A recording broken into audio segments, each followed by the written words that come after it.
حضرت عائشہ رضی اللہ تعالی عنہا سے روایت ہے کہ جب حضرت محمد صلی اللہ علیہ وسلم کسی تکلیف یا بیماری میں مبتلا ہوتے تو حضرت جبریل علیہ السلام ان کلمات کو پڑھ کر دم کرتے تھے۔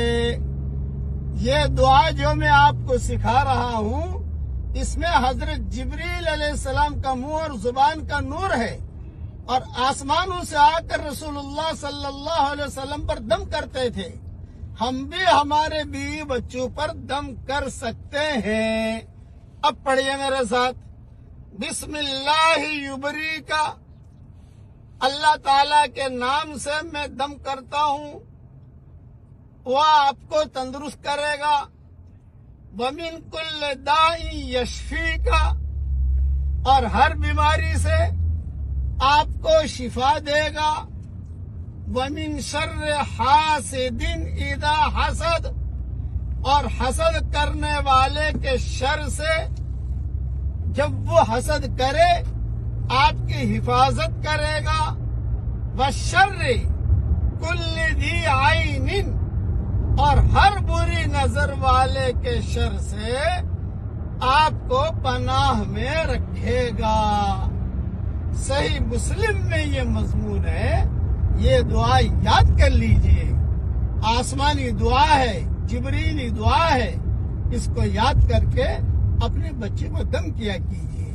اللہ تعالی ہر شریر کی شرارت سے، ہر فتین کے فتنے سے، ہر حاسد کے حسد سے، ہر بغض کرنے والے کے بغض کرنے سے، ہر برائی چاہنے والے کی برائی سے، ہر خلل انداز کی خلل اندازی سے، ہر روڑا اٹکانے والے کے روڑا اٹکانے سے ہم سب کی اور اس وقت میں پوری امت جو ہے اس کی اور قیامت تک کے آنے والی ہماری نسلیں اور پوری امت کی اللہ تعالی حفاظت۔ اگر ہم چاہتے ہیں کہ ہم کو بھی اللہ حلال مال دے اور ہماری نسلوں کو بھی اللہ حلال مال دے، ایک دعا حدیث میں آتی ہے، وہ پڑھنے کا اہتمام کیجیے۔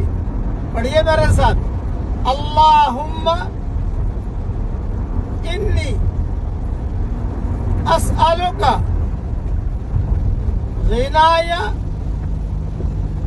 وغنا مولایا۔ اے میرے پیارے اللہ، تو مجھے بھی مالدار بنا اور میری اولادوں کو بھی مالدار بنا۔ یہ مضمون مسند احمد میں ہے، عربی جملے ضرور پڑھ لیجئے۔ اس میں رسول اللہ صلی اللہ علیہ وسلم کے منہ کا اور زبان کا نور ہے۔ اللہ تعالیٰ یہ دعا ہم سب کے لیے قبول فرمائے، کہیے آمین۔